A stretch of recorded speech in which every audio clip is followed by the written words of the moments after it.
Malinko liep šalia kelio, pravirko motina sena.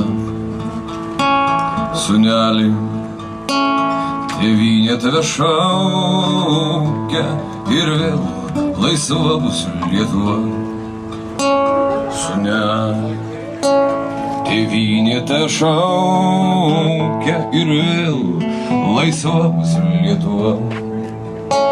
Aš toli, toli iškeliausiu nuo tėviškėlės, nuo brangios mergaitės. Neverk vieną palikus, aš vėl sugrįšiu pas tave, mergaitė. Neverk vieną palikus. 25. Tremtieji, ištremtieji, išgyvenę visą 20 amžiaus siaubą ir iki šiol neatsigavę nuo to siaubo. Garbus Lietuvos žmonės, kaip padaryti, kad mūsų broliai Europos Sąjungoje suvoktų ir antrą pasaulinį karą, kuris prasidėjo nuo Molotovo-Ribentropo pakto. Aš manau, kad tai yra labai svarbu. Kodėl šiandien lietuviai, latviai, estai Londone arba Dubline turi plaut langus, užsiimti antraeiliais darbais ir būti antrarūšė tauta?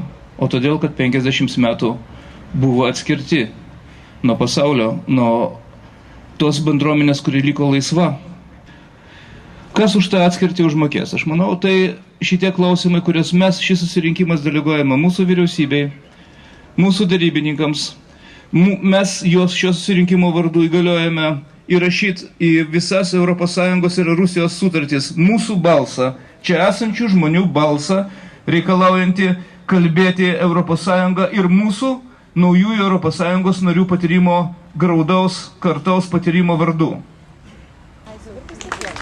Niekam neišdavė mūsų Lietuvos, lagerius kalėjo, tremtyje kentėjo, žuvę už tėvynę, svetimos kraštuos.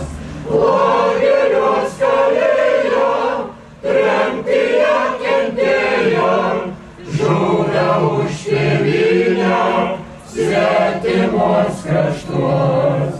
Ešelonų broliai, ešelonų sesės, sielos nepalaužtos.